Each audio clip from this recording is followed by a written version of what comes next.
RDHS. Entendez par là le réseau de développement humanitaire et social présidé par Madame Marie-Thérèse Lemarchand, en partenariat avec l'ONG OPEF Afrique et l'ONG Vision Citoyenne, ont tenu avec des ONG et associations une grande réunion suivie d'une collation ce jeudi 6 août 2020 à Abidjan, en République de Côte d'Ivoire, dans les locaux du ministère de l'Environnement et du Développement durable, Cisa Cocody Rivera. Ces échanges ont porté sur les exposés du projet RDHS, ses objectifs et la présentation de la personne physique et morale. Il y a une association en France et qui, face aux activités que les associations du Sud mènent, a eu l'idée de voir comment on pourrait créer une plateforme pour fédérer nos efforts et puis aller ensemble de telle sorte qu'elle, de l'autre côté, elle puisse aussi voir comment elle peut mobiliser. C'est juste ce que je vous avais dit. Voilà. Et malheureusement, avec le Covid, les avions qui ne passaient pas et tout, elle n'a pas pu arriver. Et la réunion qui était prévue a été reportée pour septembre. C'est bien vrai, elles existent ici, mais sans appui extérieur, elles ne peuvent pas souvent avoir les moyens pour pouvoir en tout cas, exécuter leurs différents programmes d'activité. C'est pour cela que quand même à informer, je dis que mon rôle, c'est de vous accompagner, surtout dans l'autonomisation des femmes, dans la mise en œuvre de l'ODD SEC, qui concerne l'autonomisation des femmes. Et en tout cas, vous avez tout mon accompagnement, toute ma bénédiction. S'il y a quelque chose que je dois faire, si je dois envoyer une lettre d'accompagnement, d'appui, là je suis disponible. Donc, je suis tout à vos dispositions pour vous appuyer pour que vraiment, véritablement, vos différents programmes puissent s'appliquer en Côte d'Ivoire pour le bonheur, en tout cas, le bien-être des femmes ivoiriennes. Je pense que c'est un acquis capital. Elle va nous faire bénéficier de ces relations. Parce que, madame, le marché, ici, là, comme vous l'avez dit, c'est votre maison. En tout cas, toutes les idées, projets, en tout cas, vont être mûris ici, ensemble, on va voir. Et comment est-ce que vous pouvez aider nos sœurs pour mener à bien leurs activités. Et tel que c'est madame le ministre de l'Autonomisation qui sera la secrétaire d'État qui sera montante pour d'autres partenariats. C'est ça. Parce que l'État n'a pas souvent les moyens aussi pour vous accompagner. Mais si elle sait qu'il y a des sœurs qui se battent, que leurs sœurs ivoiriennes, donc ça sera tout l'honneur sera pour elle. Nous, en tant que développement durable, on ne peut que vous appuyer. Il n'y a pas de financement disponible. Vous appuyer. Merci beaucoup. Merci pour le déplacement. Et puis, ensemble, on va vaincre la pauvreté. La veille de la fête nationale qui se fera, malgré ça, faire le mieux qu'il a pu pour être là, ce serait vraiment lui dire un grand chapeau. Je vous souhaite toute cette bonne continuité, c'est ce dont on a besoin aussi pour voir le pays évoluer tel que l'on le souhaite. Donc voilà. Sur ce, je vais présenter quand même, comme on tenait à immortaliser notre activité, pour la simple raison que le groupe commence par la présentation de tout ce que nous faisons. Voilà, pour se faire connaître, c'est, on va dire, la première chose à ne pas ignorer, se faire immortaliser toute activité. De sorte que même quand une personne a envie de découvrir, elle a au moins un support. Voilà, c'était ça. Mesdames et messieurs, les présidentes d'ONG et d'associations, honorables invités, à vos rangs et qualités, chers compatriotes d'Afrique et de la Côte d'Ivoire, au nom du réseau développement humanitaire et social, abrégé RDHS, au nom de sa humble présidente fondatrice Marie-Thérèse Lemarchand, au nom de tous les membres de la RDHS qui se sont tous investis afin que cette cérémonie soit une réussite, Je vous salue tous et je vous souhaite la bienvenue dans les locaux du ministère de l'Environnement et du Développement durable. Merci pour avoir effectué le déplacement si massivement malgré les préparatifs de la fête nationale qui aura lieu demain le 7 août 2020 et surtout malgré les embouteillages qui paralysent toute la Côte d'Ivoire actuellement. Je voudrais déjà vous présenter toutes nos excuses pour toutes les imperfections que vous constaterez au cours en 2020, après 2 années de concertation entre institutionnels et structures associations, se présente comme une ONG qui propose de soutenir 3 types de publics, les entreprises, les associations, donc ONG et les collectivités, quel que soit leur statut juridique pour le développement et la professionnalisation pour favoriser la qualité de leurs services et la création d'emplois pérennes. Développer les partenariats et créer des dynamiques entre professionnels et ces différents secteurs. L'objectif, soutenir les structures pour favoriser la qualité de leurs services et la création d'emplois pérennes. Développer les partenariats, oui, je l'ai déjà dit. Donc, stimuler les projets de mutualisation, intervenir aussi auprès des mairies, on appelle les collectivités là, et donc sur ce, apporter un appui, structure, aux adhérents, entreprises, associations. Et pour cela, nous pouvons aussi intervenir sur des formations et des thématiques. Proposer aussi des hotlines juridiques, achats mutualisés de fournitures,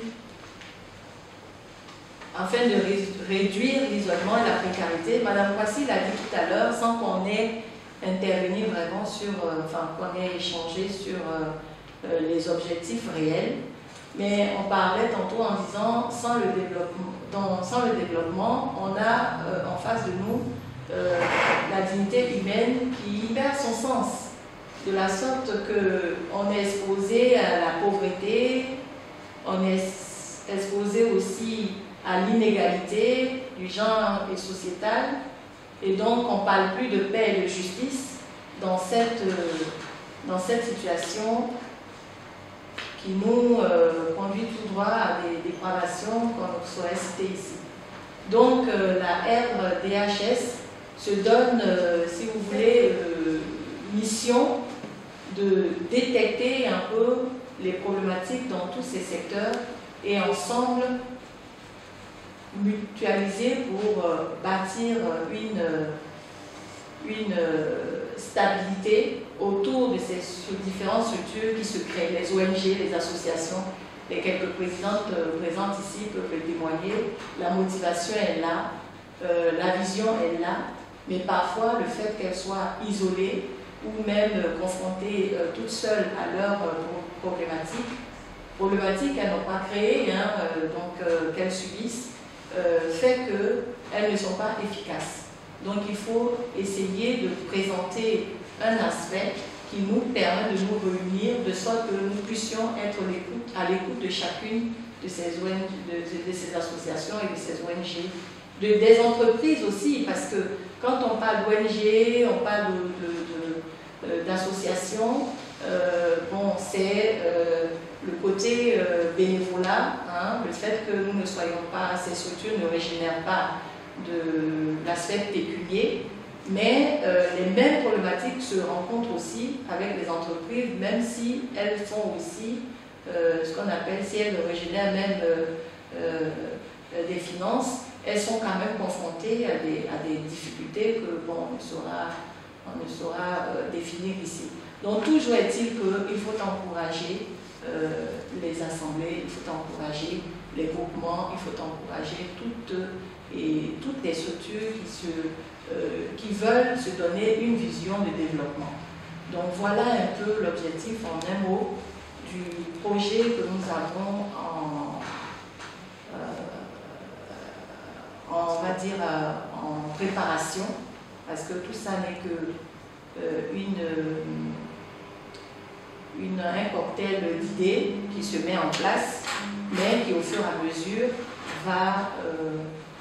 va se définir pour ensemble apporter les réponses aux attentes que nous rencontrerons au fur et à mesure que nous ferons nos déplacements. Donc sur ce, je termine en présentant quand même autour de cette table Madame Kouassi, donc la présidente de l'ONG Attiéké d'Or.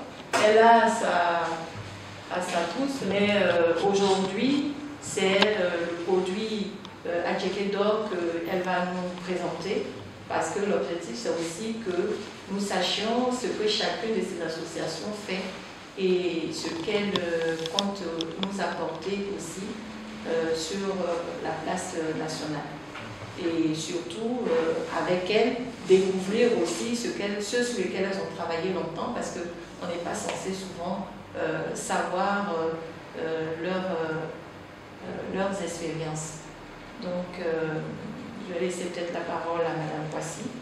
Et par la suite, on reviendra sur les questions selon les différentes entités qui se sont présentées autour de cette table.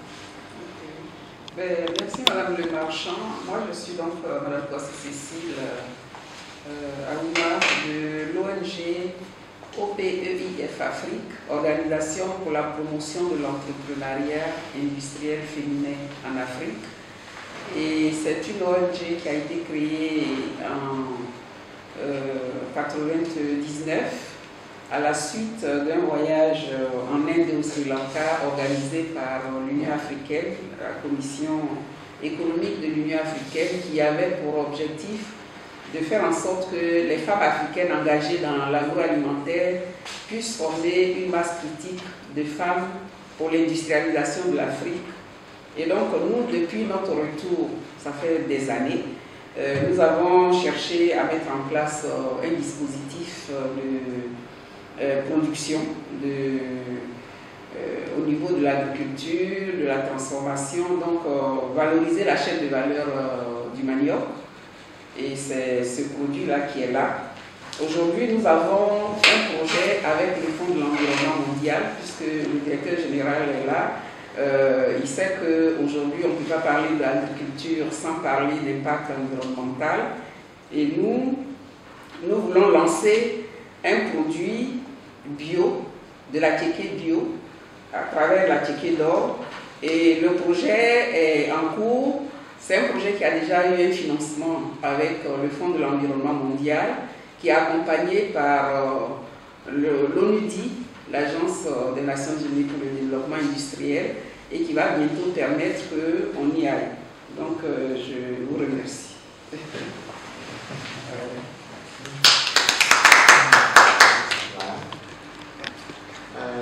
Ça a été créé en 2018. L'ONG Vision Citoyenne est rentrée dans la toilette. Donc ça m'a interpellé. Et je me suis dit qu'il fallait que je parle ce que vous voyez, peut-être dans les personnes. Mais juste après ma retraite, j'ai dit, mais comment ne pas en parler et de par nos techniques d'action au niveau de l'ONG, faire des actions, aller dans les établissements, faire de la sensibilisation, parler aux parents d'élèves, parler aux établissements, aux directeurs d'établissement, du fait de la nécessité de jeter vraiment un regard vraiment sur ce côté de la latinisation dans les établissements scolaires. Mais aussi, j'ai jeté un coup d'œil comme ça sur un milieu scolaire, mais un milieu communautaire. C'est-à-dire voir un peu de côté la fin de la bifurcation dans les livres. C'est comme ça que dans mes actions, une ONG sœur depuis les États-Unis a vu tout ce que je faisais sur le net et m'a invité à la 74e édition des objectifs de développement de la Nations Unies, où nous sommes allés parler de l'hygiène en milieu scolaire, avec tous ces facteurs que ça pouvait augmenter sur la scolarité de nos enfants. Et ici à Dijon, même plutôt pour aller, mais au village, c'est encore plus grave. Donc, nos objectifs un peu, c'est la sensibilisation, c'est l'entretien, amener nos établissements, amener même l'État, parce que quand je suis allée la dernière fois au ministère de l'Éducation, là-bas j'ai rencontré le directeur de la direction Vie École. Il a dit quelque chose qui m'a beaucoup frappé, qu'à partir de maintenant, ils vont évaluer les directeurs d'école sur, pas seulement sur le travail de l'enseignant, mais sur l'environnement. L'environnement, quand on dit environnement dans une école, c'est les toilettes. Et ça, c'est important. Amener à bien entretenir les toilettes. C'est-à-dire, s'il n'y en a pas à créer, bon, si c'est encore à Abidjan, ici, il y a l'eau potable, mais à l'intérieur, dans le milieu rural, des fois, il y a des écoles. Quand je suis allée, par exemple, en mission, j'ai vu, comment on appelle, la BAD qui a construit des écoles. Effectivement, ils ont mis des latrines, mais il n'y a pas d'eau. Comment les utiliser s'il n'y a pas d'eau? Bon, les parents aussi, bien, tous ceux qui gèrent l'établissement, ne font pas des fontaines où ils mettent de l'eau pour permettre aux enfants d'utiliser cette eau-là pour aller aux toilettes, ils ne le font pas. Alors nous avons un projet de faire des forages. Dans des forages, si on avait vraiment des moyens, des forages, et j'ai fait une étude dessus, pour permettre à une école d'avoir au moins des forages pour puiser de l'eau par rapport aux latrines. Donc il y a des fois aussi, il y a des toilettes qui existent, mais c'est mal entretenu. Des fois, mais ça n'existe même pas. Alors il faut attirer l'attention de société civile que nous sommes, et puis créer, entretenir pour permettre à nos enfants de vraiment étudier dans les bonnes conditions. C'est comme ça que Madame de Marchand, par l'entremise de mon papa, qui est aussi son papa, nous a mis en contact, et du coup, on a été attiré par quelque chose. Voilà. Et elle a parlé de cette plateforme. Et puis Madame Aouma, Madame Zou, et puis ensemble, parce que quand on est ensemble, on peut s'apporter beaucoup de choses. Voilà, beaucoup d'expériences. Moi, j'ai eu mon expérience, mais tout concourt au développement durable. La preuve, nous sommes allés là-bas aux États-Unis pour parler du développement durable. Et on a travaillé sur les 17 résolutions du développement durable de 2030. Donc, on est dans vos locaux. C'est le développement durable qui continue. Je vous remercie. On a une autre invitée qui est Madame Zou. Oui, elle va nous donner aussi son avis sur tout ce qu'elle fait en ce moment sur son programme associatif. L'heure est pour d'être dans la joie et de continuer à vivre comme si de rien n'était. Voilà. Donc nous avons créé l'ONG Soit Plus depuis 2008. Non, depuis 2018, pardon. C'est nous qui a été. Nous travaillons dans l'informel et c'est cette année, en 2019, que nous avons eu tous nos papiers pour pouvoir exercer correctement. Donc nous sommes là. Tous ici, nous savons que quand une femme perd son mari, elle est laissée. Nous avons créé cette ONG pour leur venir en aide, leur apporter le peu de moyens que nous avons.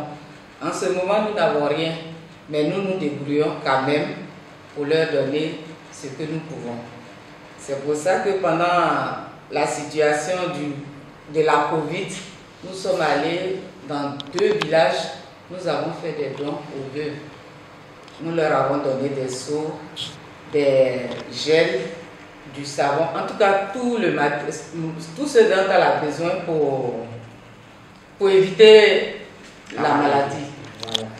Donc nous avons été créés, nous sommes là aujourd'hui, nous avons été invités par Madame Le Marchand pour nous présenter, pour qu'on se mette ensemble pour travailler dans ce sens aussi. Parce que tout ici, chacun a son expérience qu'elle peut apporter pour que l'ONG avance. Et ensemble, on forme un bloc pour pouvoir lutter auprès de vous, qui êtes des patrons de l'administration, pour nous apporter des moyens s'il le faut pour qu'on avance. Donc vraiment, nous sommes ici, nous n'avons pas fait grand chose, mais à la rentrée quand même, nous comptons aider les enfants en leur apportant le matériel scolaire, les tenues scolaires, Et puis, bon, beaucoup d'autres choses.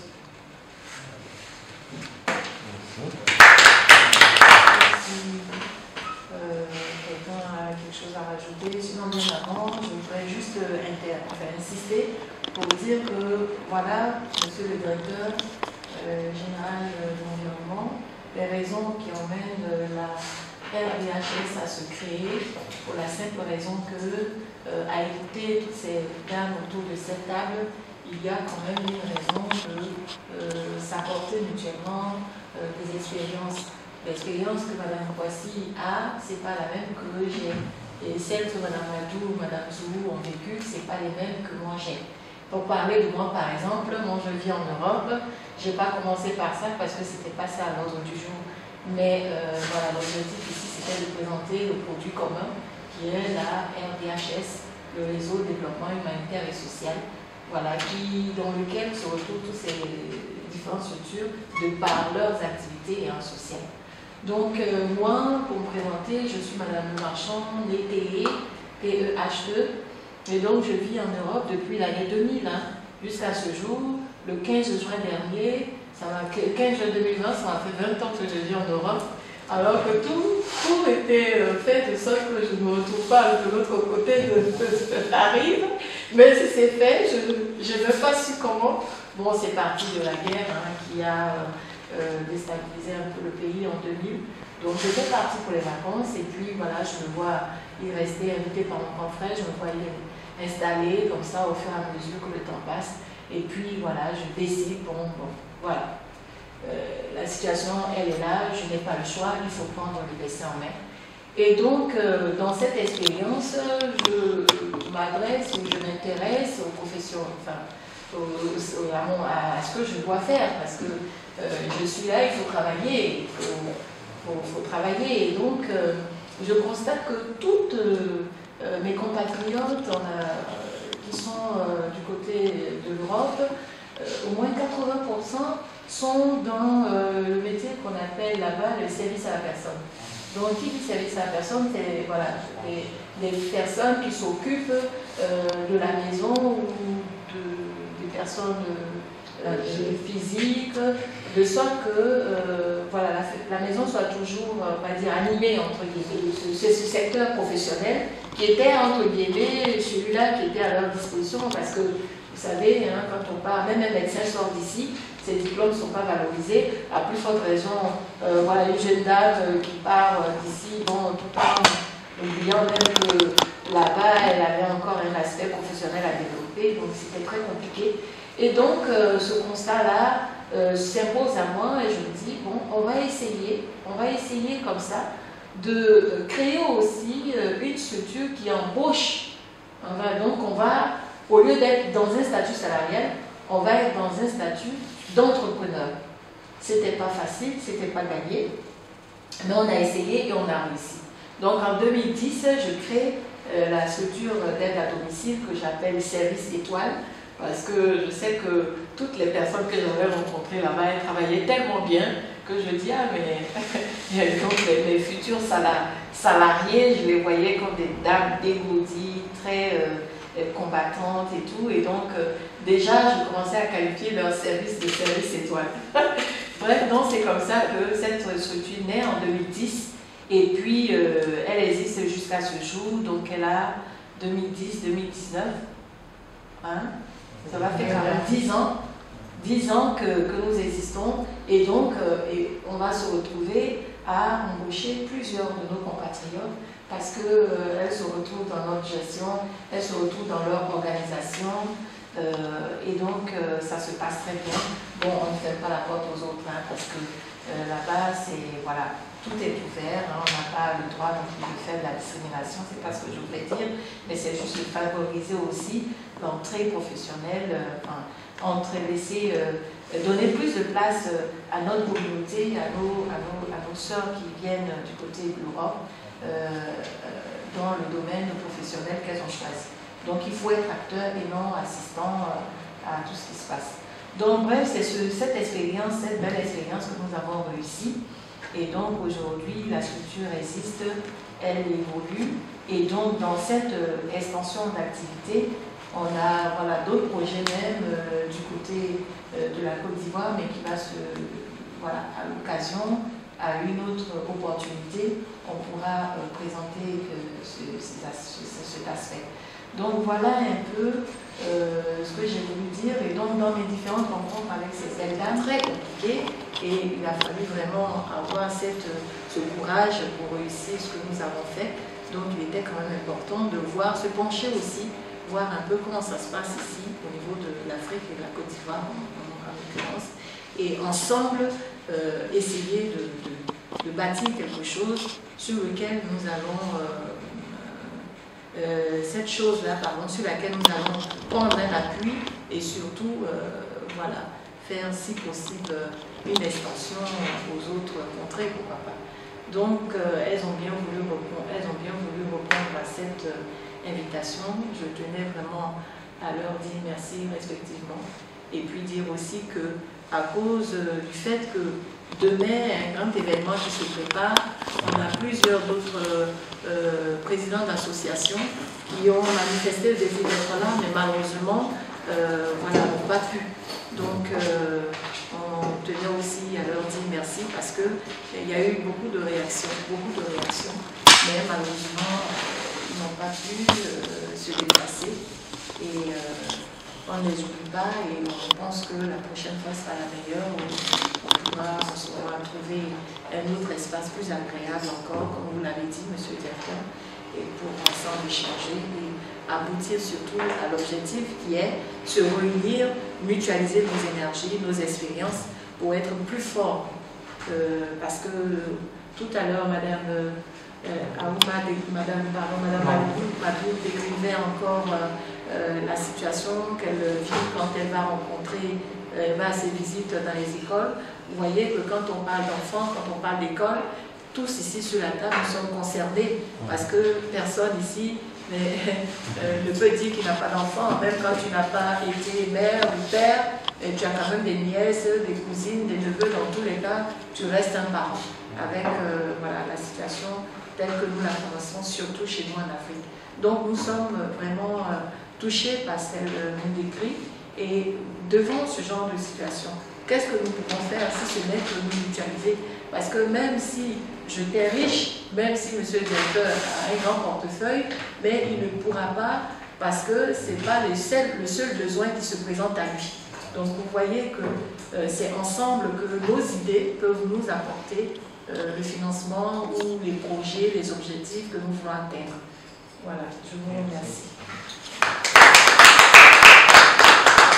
À la choisir un certain pour lancer les événements les autres. Comme je l'ai dit, ensemble, nous sommes là. Ce que nous pouvons faire comme faire, c'est faire le maximum de temps, le maximum d'orientation dans ce niveau. Et que vous puissiez être leur ambassadrice là où vous êtes maintenant, avec l'expérience que vous avez, Service Étoile. Je pense que Service Étoile est déjà connu en Europe. Et là-bas, ce qui est bien, quand tu as une bonne renommée, tu peux avoir des financements facilement. Dans ton savoir-faire, je pense que ces réseaux vont bénéficier à nos sœurs aussi. Je ne peux que vous souhaiter, en tout cas, réussite, succès. Et nous attendons, en tout cas, septembre. C'est pas loin, hein? Pour faire le lancement ensemble avec toute la bagatelle de la communication et inviter si possible Madame le ministre de l'autonomisation, la famille, enfin les deux sont faits, en tout cas parrainer cette cérémonie de lancement. Est-ce que le contrôle de Merci, monsieur le défendre aussi. Merci, monsieur le directeur. Merci, monsieur le directeur. Et si je peux ajouter quelque chose, Mme Voisine ne me dira pas le contraire, c'est-à-dire qu'en septembre, le 16 septembre, si j'ai bonne mémoire, 2020, il était prévu une conférence autour de laquelle on avait nommé le Covid, des associations face au Covid-19, c'est ça, hein? Voilà, donc c'était dans le but de sensibiliser toujours, hein, parce qu'on part sur le principe que les problématiques rencontrées par Mme Kwasi dans l'ONG OPEF, donc appliqué d'or et tout le reste, n'est pas les mêmes problématiques que Mme Badou dans sa sensibilisation. Vous voyez, les modes de sensibilisation, les technicités, voilà, donc on aura peut-être deux événements. Le premier événement qui est connu, c'est la conférence, et on va rajouter, donc je prends M. Deltormo, à cette conférence va s'ajouter le lancement de RDHS. Voilà. C'était pour... Sachez que nous sommes maintenant unis. Amen.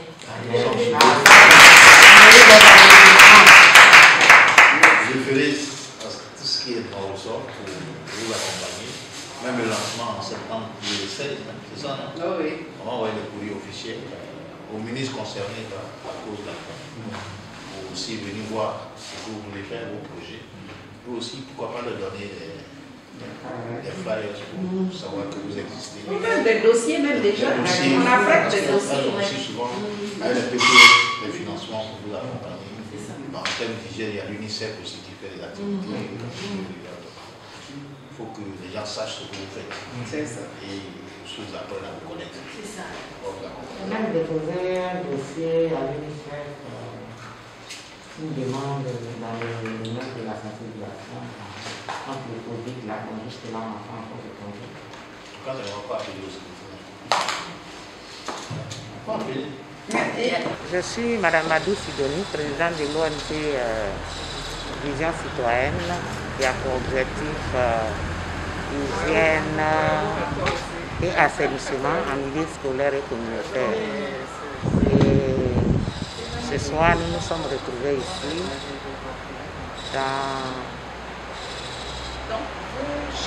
pour en fait, je ne sais pas comment le dire, avec des ONG sœurs, pour fédérer nos actions ensemble, pour créer une plateforme, pour travailler, voilà, dans le but de développement durable. Voilà, dans un réseau où chacune peut apporter son expertise à la cause de la bonne marche. Madame Zou Sylvie, présidente de l'ONG Espoir Plus. Je suis satisfait de la rencontre que nous venons d'avoir parce qu'elle va m'apporter beaucoup. Elle va m'apporter beaucoup dans ce sens que les ONG sœurs que j'ai rencontrées, nous allons travailler en collaboration et ce que je ne sais pas, ces ONG peuvent me l'apporter pour que j'améliore ce que je sais déjà et ce que je fais déjà. Je suis Cécile Aouma Kwassis. Je suis la présidente de l'ONG OPEIF Afrique, Organisation pour la promotion de l'entrepreneuriat industriel féminin en Afrique. C'est une organisation qui fait de la formation sur l'entrepreneuriat, l'initiative entrepreneuriale. Et nous avons un programme d'activité qui se concentre surtout sur la transformation industrielle des produits alimentaires locaux. Et notre programme actuel de cœur, c'est sur le manioc, dans la filière manioc, parce que la plupart des Ivoiriennes sont actives dans le manioc.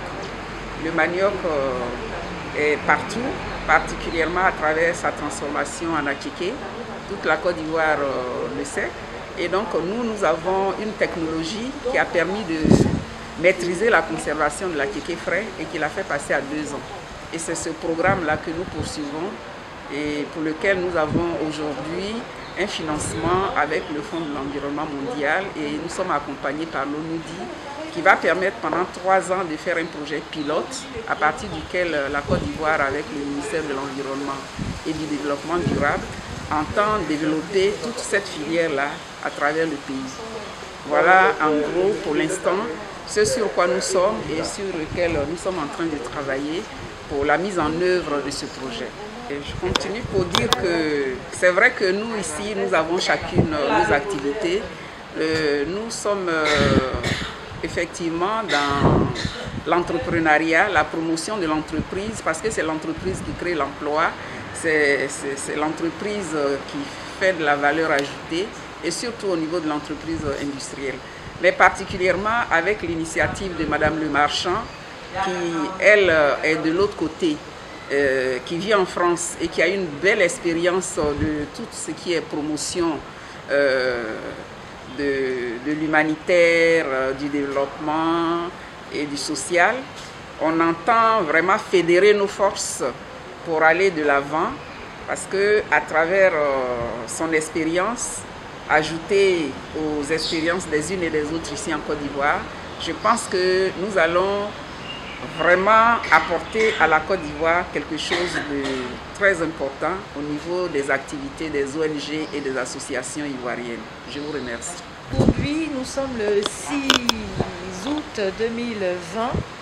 La RDHS, Réseau Développement Humanitaire et Social, a eu une rencontre avec plusieurs associations. J'ai nommé OPEF, présidée par Madame Kwasi, Vision Citoyenne, présidente Madame Madou, et Madame Zou avec l'association Espoir Plus, et plusieurs autres qui, voilà, que je ne saurais nommer ici.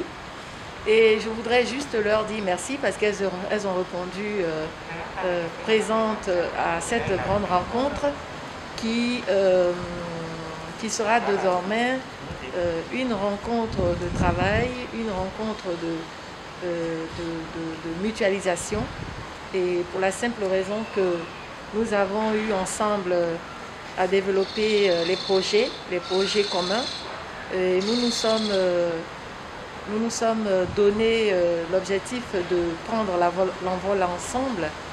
Cet envol-là va toucher l'aspect développement humanitaire, social, et surtout parce que nous avons 3 types de publics auxquels nous allons nous adresser. Donc les ONG, entre guillemets les associations, les entreprises aussi viendront nous rejoindre sur ce réseau, et nous aurons aussi des mairies, parce que nous pensons que nos services peuvent aussi intéresser les mairies. Ces services consistent à apporter un système de développement et de mutualisation, de partage d'expériences, et surtout la pérennisation dans l'emploi. Voilà, je voudrais m'arrêter là et dire merci surtout à toutes les personnes qui ont été présentes. Merci. Et pour celles qui n'ont pas pu se déplacer compte tenu des événements qui se préparent, je fais allusion à la fête nationale qui se déroulera demain, leur dire que nous avons compris le message que vous nous avez envoyé, mais surtout, rejoignez-nous le 16 septembre 2020 pour un autre programme.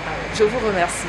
Je tiens à dire merci à Madame Le Marchand pour l'initiative qu'elle a eue de nous regrouper pour qu'on puisse ensemble travailler.